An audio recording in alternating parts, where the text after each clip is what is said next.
Oui, je suis resté pendant 35 ans médecin anesthésiste réanimateur et passionné par mon métier. Comme tout ce que je fais, je ne sais pas le faire autrement. Bien Alors, sûr. Ouais.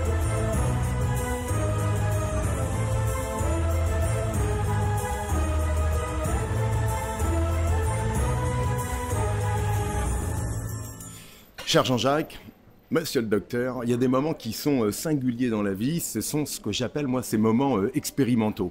On a nos vies, elles sont marquées déjà. On a finalement sur nos visages, sur nos corps, déjà l'expérience qui en atteste. Je crois qu'aujourd'hui, il y a eu une première vie qui était celle, j'allais dire, Jean-Jacques, d'un docteur au démarrage, ouais. avant qu'on en vienne à l'hypnose, hein, qui est notre cœur de sujet. Ouais, je suis resté pendant 35 ans médecin anesthésiste réanimateur et passionné par mon métier. Comme tout ce que je fais, je ne sais pas le faire autrement. Bien Alors, sûr. Ouais. donc j'avais des responsabilités dans ce métier puisque j'étais médecin référent d'un service de réanimation. J'étais aussi désigné comme président de CME, c'est-à-dire représentant des spécialistes, de tous les médecins qui travaillaient dans l'établissement où j'étais, les chirurgiens, les cardiologues. Donc il m'avait fait confiance, tout ça pour dire que voilà, j'étais quand même bien ancré Bien sûr. Ouais. dans mon métier, dans ma fonction. Je suis à l'origine aussi du SAMU de mon département. Avec un autre anesthésiste, on a monté cette structure d'urgence. Donc c'est dire que quand même, oui, j'étais bien à fond dans mon métier. D'ailleurs, je n'étais pas souvent chez moi parce que j'étais à fond dans mon métier. Alors justement, on dit qu'en alchimie, on a, et je ferai un préambule avec un monsieur que j'aime bien, qui est philosophe, qui est toujours Spinoza, il dit que Dieu est nature, finalement, on a ce langage du moi, du docteur, et puis il y a un moment, finalement, enfin, la fonction est là aussi, tout le corps médical. Qu'est-ce qui a fait qu'un jour, Jean-Jacques se soit réveillé, se soit éveillé, et que finalement, au long déjà de cette première expérience, plutôt Ouais. fonctionnelle, matérialiste en tout cas, scientifique, Ouais. à un moment, il y a une évasion, une porte, peut-être plusieurs, qui s'ouvrent et Ouais, c'est vrai, c'est une expérience personnelle qui m'a voilà, déterminé à me pencher sur ce fonctionnement de la conscience parce que j'ai eu, en fait, je faisais un stage dans un service d'urgence parce que je me destinais à une carrière de médecin généraliste au début. oui, Et puis là, j'ai eu une expérience personnelle qui m'a montré que quelque chose de vivant quittait le corps au moment où je ne suis pas parvenu à réanimer ce blessé qui était donc un polytraumatisé de la route, qui est parti sous mes yeux. C'était la première fois que j'assistais en direct à un décès, oui, et en plus avec une certaine responsabilité, puisque en fait, j'étais pas parvenu à le perfuser. Peut-être que si j'avais réussi à le perfuser, il ne serait pas passé de l'autre côté.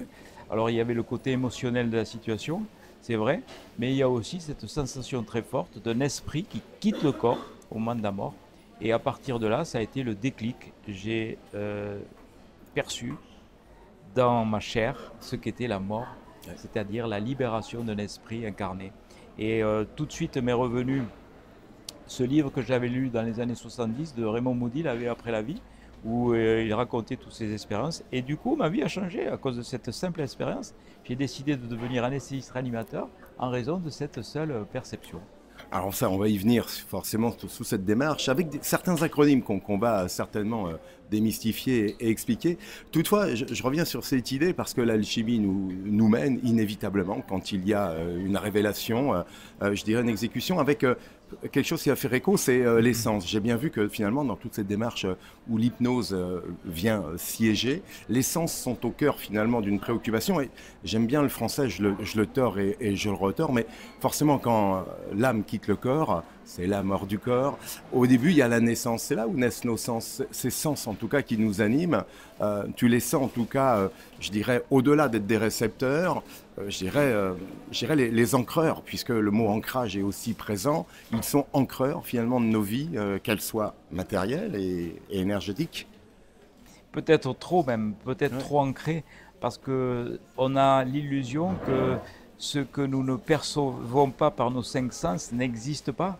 Or, le monde invisible est là, Oui. il est perceptible dans ces états modifiés de conscience, parce qu'il n'y a plus cette analyse du cerveau avec ces cinq sens.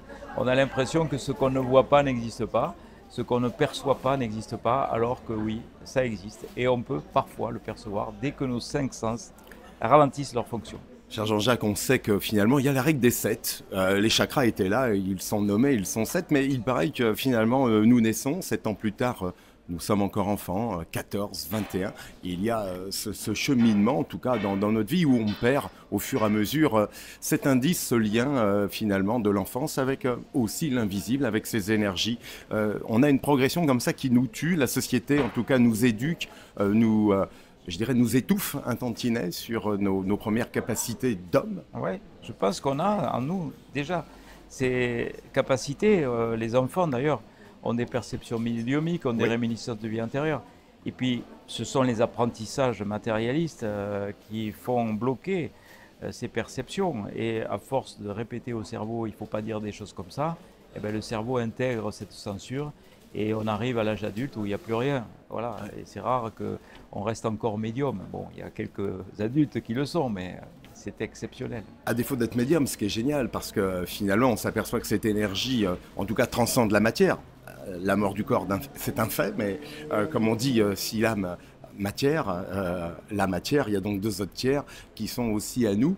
On est dans cette zone, là, j'allais dire un peu irréfléchie de la raison, où on commence à percevoir, indépendamment du songe, de l'hallucination qu'on évoquera, du rêve également, mais que il y a peut-être quelque chose en plus qui nous anime, comme des anges, comme finalement, j'aime bien ce terme d'énergie qui est utilisé parce qu'il regroupe peut-être Oui, chaque perception, chaque, comment dire, non-identification. oui, oui, mais je pense que c'est uniquement ces expériences de mort provisoire qui nous prouvent finalement de façon très rationnelle que nous ne sommes pas qu'un corps avec nos cinq sens, puisque des personnes en arrêt cardiaque ont été capables de décrire des scènes qui se trouvaient à proximité et aussi à distance et très grande distance de leur corps physique. Donc là, c'est vraiment la preuve absolue que nous sommes dissociés de notre cerveau. Voilà, c'est-à-dire qu'on a fait une expérience, là, nous sommes à Lyon. On peut associer, par analogie, finalement, j'ai une crise cardiaque, une mort, ou une séance d'hypnose. Voilà, notre cerveau va être en rupture, il va, clac, on va quitter quelque chose Oui, et on ouvre vers autre c'est chose. ça. Dès qu'on ralentit l'activité électrique corticale cérébrale, Ouais, dès qu'on ralentit cette activité fractionnée du cerveau qui nous fait éliminer mm, les informations dissonantes, notre cerveau joue un rôle filtre d'informations. bien sûr, ouais. Il filtre et donc ces informations, elles sont en expansion de conscience lors du ralentissement de l'activité corticale cérébrale, comme c'est le cas à l'hypnose, où l'activité corticale cérébrale passe de 21 Hz à 13, 14 Hz. Pas trop, parce que sinon on s'endort complètement, on n'a même pas conscience de ce qui se passe. Mais là aussi, même peut-être que dans le sommeil, certains parlent de voyage astro, même aussi là, notre conscience est en expansion et on a aussi des expériences. On nous dit toujours finalement que, et pas toujours dans les livres d'école malheureusement, mais que notre raison, notre pensée est électrique, mais que notre émotion, finalement notre cœur est magnétique. On a vu là du magnétisme finalement pendant cette heure et demie, bercé au son de ta voix.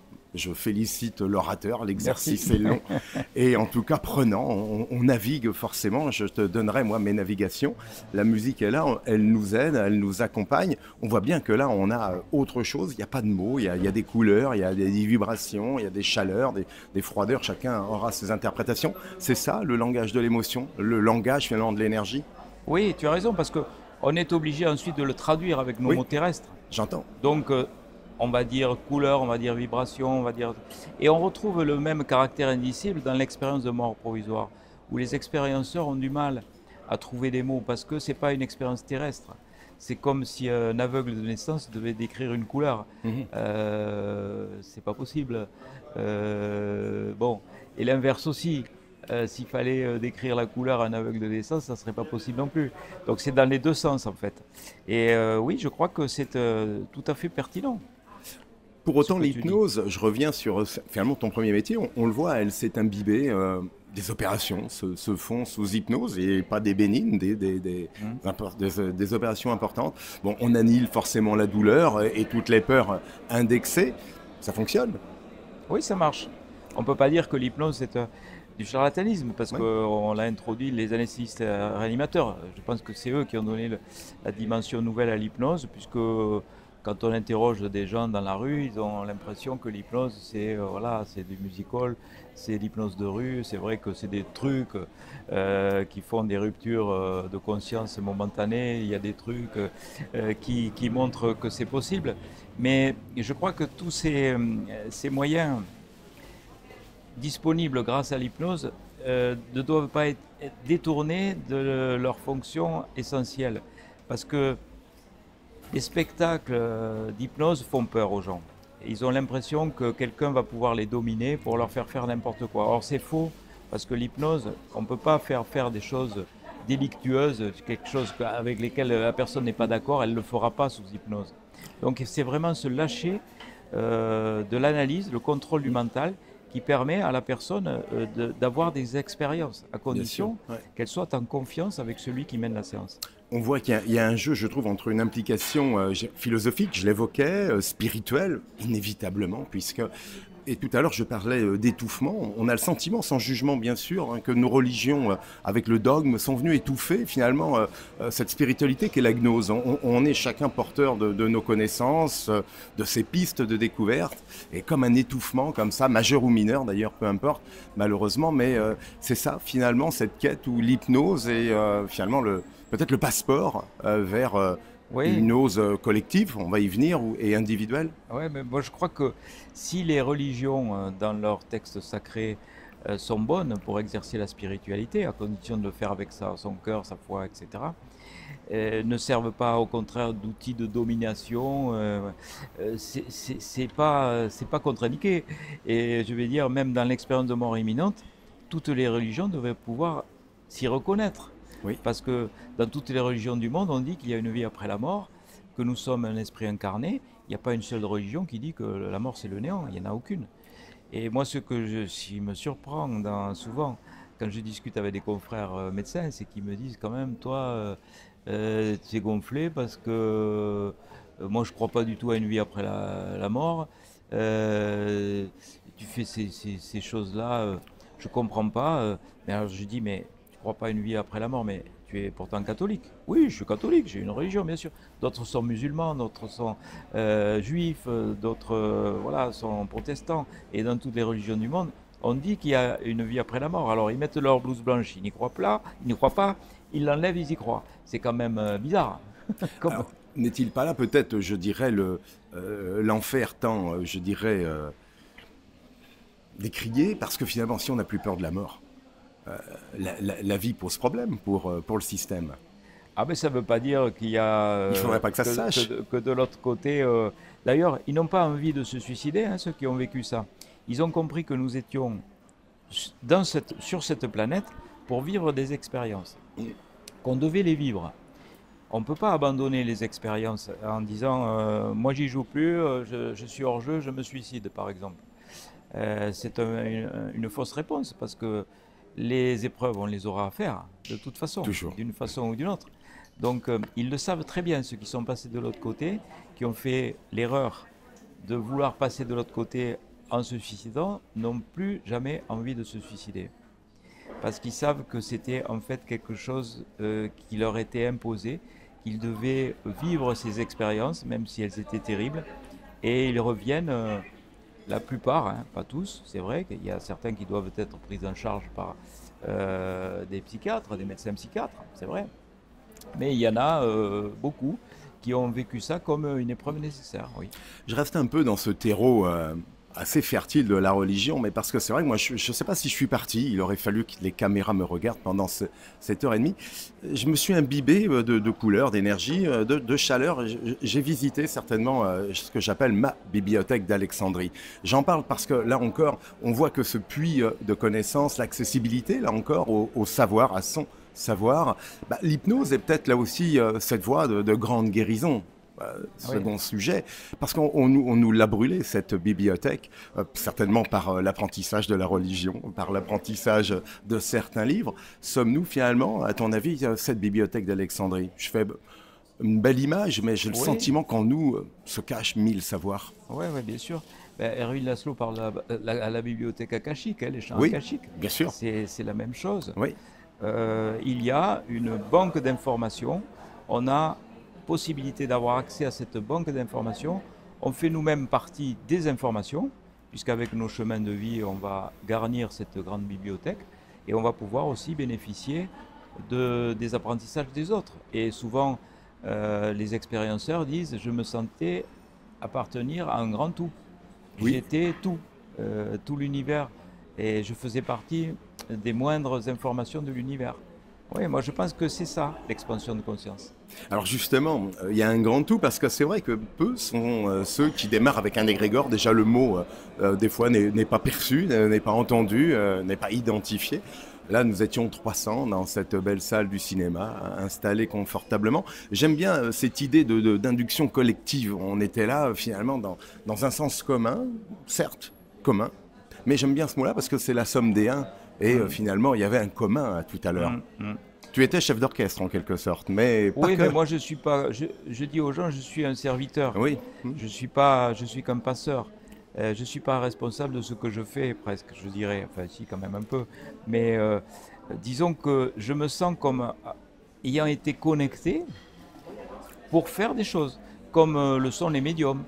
Pourquoi certains deviennent médiums et d'autres pas? Parce que ils ont un chemin de vie. Moi, mon chemin de vie, il m'a été désigné avec force parce que à un moment donné, je savais plus quoi faire. S'il fallait que je continue l'anesthésie, ma passion, ou ça qui était une autre passion, l'univers m'a dit attends, toi, on va t'arranger, tu vas savoir quel chemin tu dois prendre. Et je suis dans une totale confiance parce que depuis que je suis sur ce chemin-là, mais c'est fou comme les portes s'ouvrent, comme les obstacles tombent, comme si derrière moi il y avait des protections qui dépassent de loin toutes les protections terrestres. Je l'aime bien cette idée de commun parce qu'on a un partage. J'étais moi aussi certainement dans ces voies de tranquillité, vais-je dire. Une dame, une femme a créé une manifestation, elle a pleuré dans son commun. Ça m'a fait hérisser mes poils, moi. J'ai eu là aussi peut-être une... Là, pendant l'hypnose? Oui, pendant l'hypnose, la collective. J'ai eu une gorge nouée pendant un moment. C'est-à-dire sa charge, en tout cas, elle a été mise non pas sur une charge négative, mais sur une charge positive.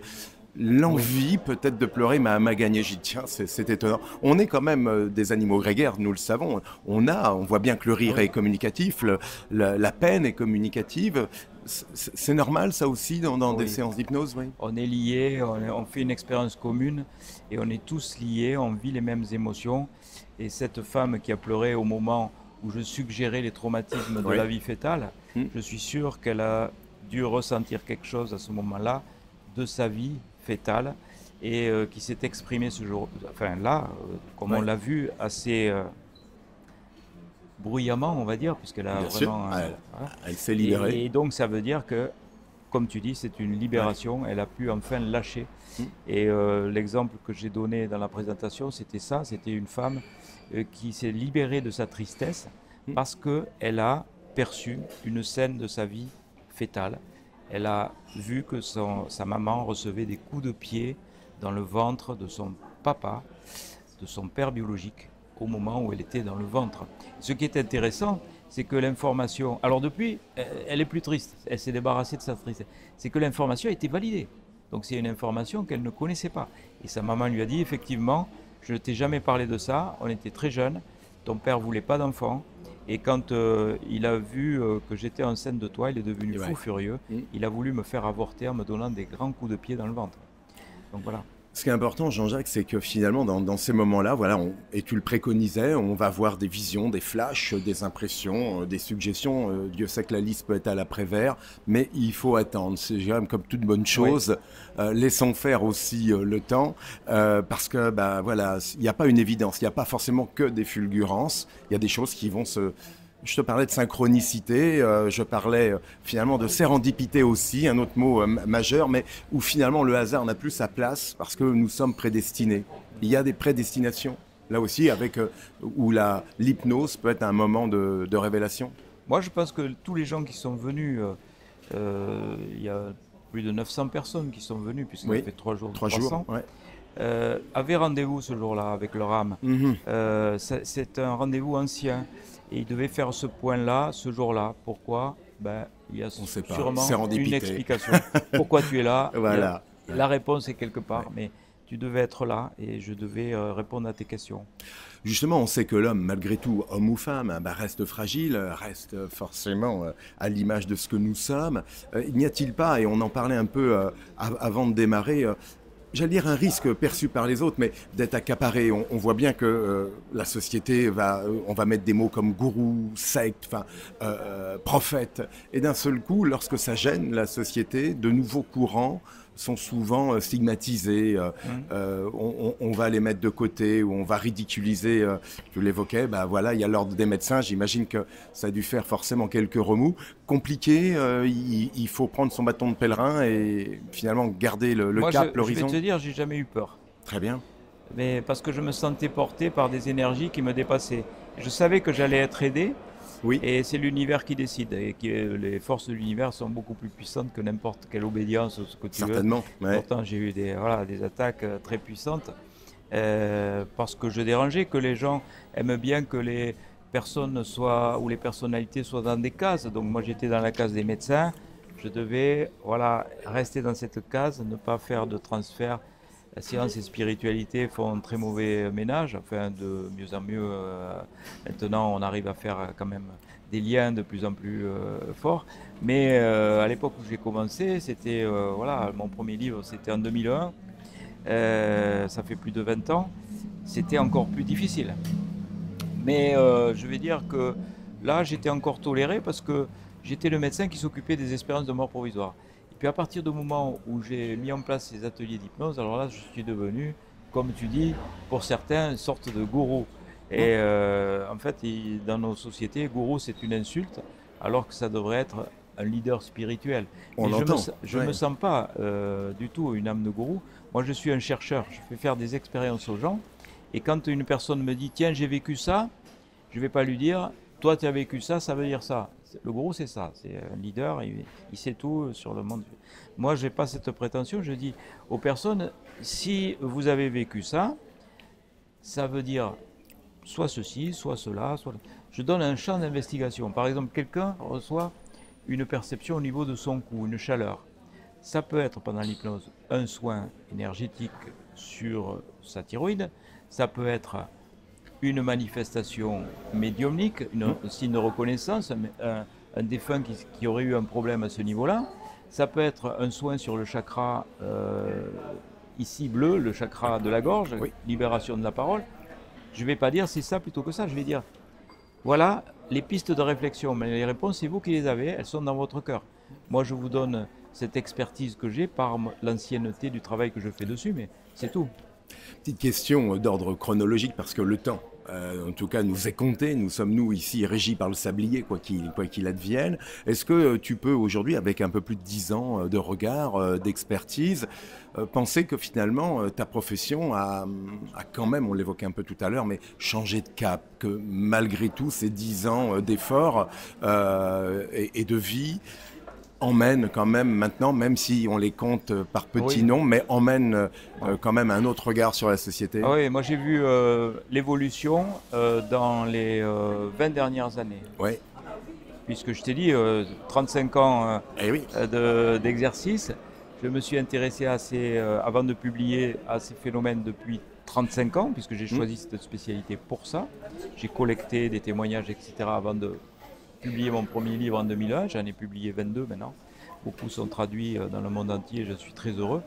Donc oui, il y a cette évolution favorable. Et je vois que autrefois, les gens qui vivaient une expérience de mort provisoire, c'était des allumés, quoi, clairement. bien sûr. Maintenant, on Ouais. les respecte de plus en plus, même dans le monde médical, on les écoute, ce qui est déjà pas mal. On ne leur dit pas que ce qu'elles ont vécu était réel, mais on les écoute au moins, sans avoir ce sourire en coin, moqueur, et qui faisait beaucoup de mal aux gens. Il y a de plus en plus de médecins et de jeunes médecins qui viennent dans mes ateliers d'hypnose, que ce soit, comme tu as vu aujourd'hui, sur de grands rassemblements ou dans des petits groupes de 45 personnes. De plus en plus de médecins sont ouverts à ça. J'ai fait faire 2 thèses de doctorat en médecine sur le sujet des EMI, Oui. chose qui aurait été impossible il y a 20 ans. Hein. Ce sujet n'existait pas, hein, tout simplement. Donc ça progresse, on est dans le bon sens. Je pense au fur et à mesure que ben, le savoir des gens tout simplement va augmenter, que on va avoir l'humilité de dire que nous ne sommes pas que de la matière. Bien sûr. Eh ben, on va évoluer dans le bon sens, mais pour l'instant, la médecine ne sait pas grand-chose.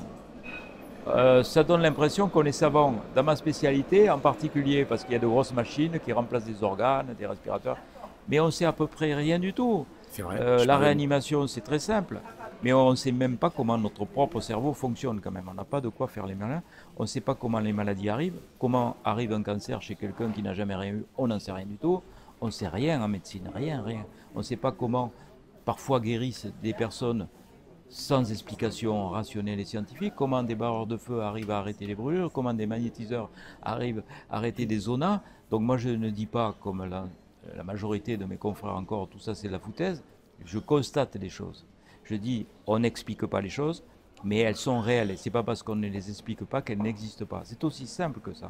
Il faut avoir cette humilité. Exactement. Je vais revenir parce que tu as fait une belle rencontre avec Éric Grange, puisque Oui. aujourd'hui, l'hypnose peut se faire en d'autres lieux. On dit souvent qu'on est finalement cet omphalos, c'est-à-dire ce lien entre finalement les énergies, je dirais cosmiques, les énergies telluriques. On voit bien que l'homme n'est pas fait que finalement de cette matière, parce que ce flux d'énergie. J'y viens parce que je trouve pertinent dans cette notion du temps, je ne sais pas si cette notion te parle, le kéros, c'est la fixité dans le mouvement. Et on voit que finalement, lorsqu'on veut se projeter dans cette unité de temps qui est plurielle, le Ouroboros, le chronos, la fixité dans le mouvement, c'est souvent l'émerveillement. C'est ce qu'on vit avec l'hypnose. On a comme un moment à nous, privilégié. Ça dure 1h30, ça pourrait durer une éternité, mais on s'est fixé dans le temps. C'est ça aussi peut-être j'allais dire un bonheur, quoi, la bonne heure. Oui, tout à fait. Ben, c'est ce rendez-vous, le rendez-vous qu'on a eu ce matin. Il y en aura un autre cet après-midi, ça va être une autre hypnose. Oui. Moi, ce qui me ravit, c'est que les gens peuvent faire 3 heures d'hypnose dans la même journée. Ça paraît gros, hein. Oui. Mais 1h30 le matin et 1h30 l'après-midi. Et ils disent, voilà, j'ai l'impression que ça n'a pas duré autant, que je n'ai pas été dans cette situation d'expansion de conscience pendant 3 heures. S'il y a déjà ça, ça veut dire que ça a marché. Cher Jean-Jacques, avant qu'on se termine, parce que je vais te libérer, je sais que le programme de la journée est chargé, est-ce que tu as déjà réfléchi, toi, à ton épitaphe? Ouais, Oui, c'est honnête, hein. c'est vrai, Ouais. c'est vrai. Ça chemine? Il a fait ce qu'il a pu. C'est pas mal, ça.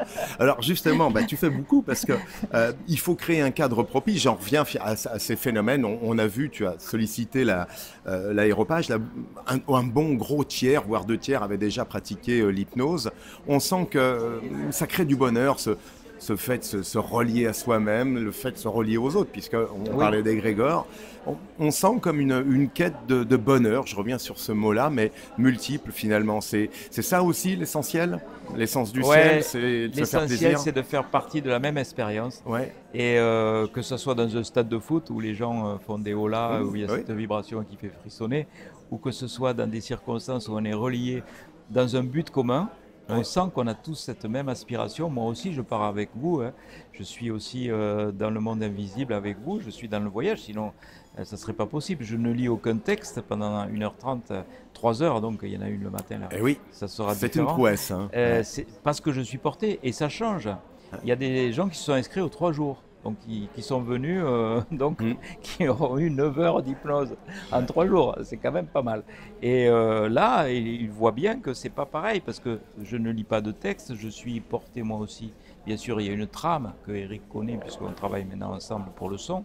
Mais cette trame, elle est là, mais par cette trame, je vais faire aussi quelquefois, des chemins de traverse. Tout à l'heure, en te taquinant, j'évoquais cette idée de goût, de prophète, et bien sûr, je les gomme instantanément parce que c'est vrai que chacun vient comme il s'aime. On est là, libéré finalement de tout préjugé. On mange ce qu'on a envie de manger. On peut être vegan ou je dirais carnivore, peu importe. C'est des tendances de société actuelles, j'allais dire, un petit clin d'œil.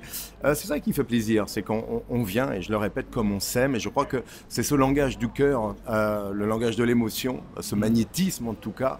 J'ai trouvé que l'hypnose mettait en étincelle cela. Oui, puis c'était étonnant, comme tu dis, il y a des personnalités qui sont très différentes. Il y a beaucoup de jeunes, hein, je ne sais pas si tu as remarqué, beaucoup de jeunes. Enfin, pour moi, quelqu'un est jeune à 40 ans. Oui, merci, je reste encore un peu jeune. Merci Jean-Jacques. Il y a beaucoup de femmes, parce qu'il Oui, il y a beaucoup de femmes. 80% de femmes, parce que les femmes sont dans le côté intuitif, alors que les hommes sont beaucoup plus dans le côté analytique, rationnel. Bien sûr. D'ailleurs, on parle de l'intuition féminine, et souvent les hommes sont amenés par les femmes. Ben, c'est d'ailleurs ton cas. Et c'est d'ailleurs mon cas. Enfin, je te suivais de loin malgré tout. Dernier point avant de nous remettre finalement à ce moment de bonheur. Je trouvais qu'il peut y avoir des ponts, des similitudes, des passerelles, que dis-je, entre finalement l'exercice de la programmation neurolinguistique, neurosensorielle et l'hypnose. Je ne sais pas si le thème de la programmation neurolinguistique t'a déjà interpellé, mais c'est vrai que nos sociostyles, nos tendances à nous orienter vers l'humanité, vers les tâches, profile finalement ce que nous sommes. En tout cas, montre un intérieur détaché de l'ego. Et c'est vrai que quand l'ego est mis de côté, Dieu qu'on se libère quand même. Ah ben, c'est une libération, oui, absolue. Et pour accepter de lâcher le mental, il faut faire abstraction de l'ego. Ne pas se dire c'est moi qui contrôle les choses, oui. Je contrôle tout, je suis le big boss. Ben non, il faut dire tiens, on va...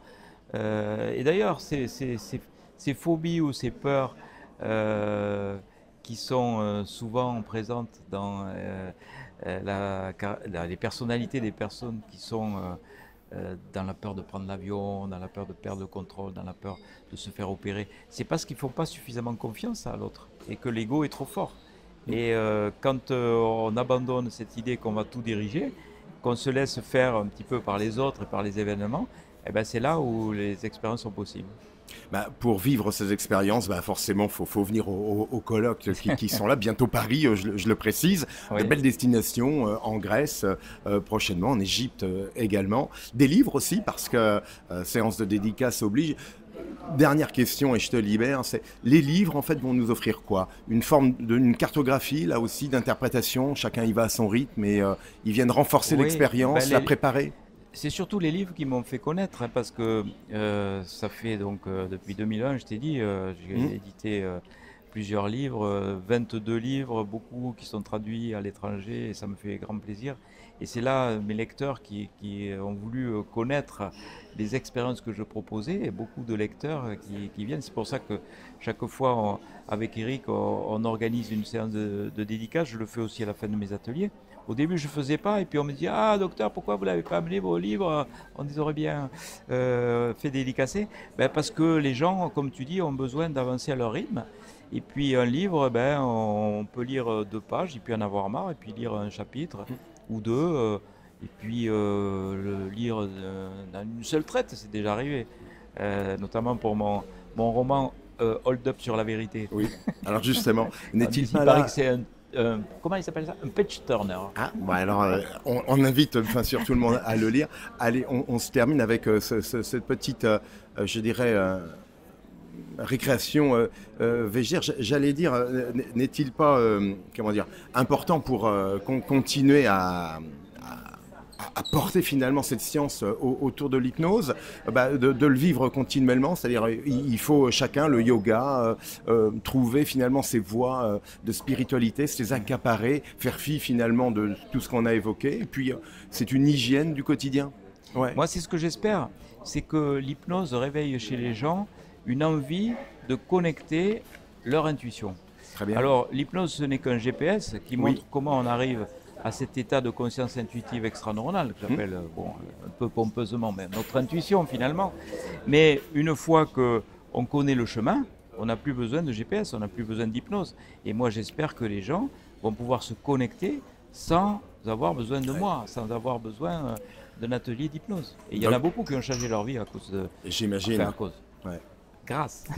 Docteur, j'allais dire, non pas Jekyll, docteur Jean-Jacques, bien évidemment, le Mister Charbonnier. J'allais dire, il y a une quête aussi d'alchimie, c'est cette pierre philosophale. Tu nous y mets parce que je crois que la quête d'immortalité, c'est quand on vit dans les cœurs, quelles que soient les générations, et c'est peut-être ça finalement notre voie future. C'est-à-dire que tant que nos générations à venir penseront à nous, on sera dans les cœurs. C'est peut-être ça, le fait d'être immortel. C'est ce que nous dit l'être de lumière quand on fait les incursions dans l'au-delà.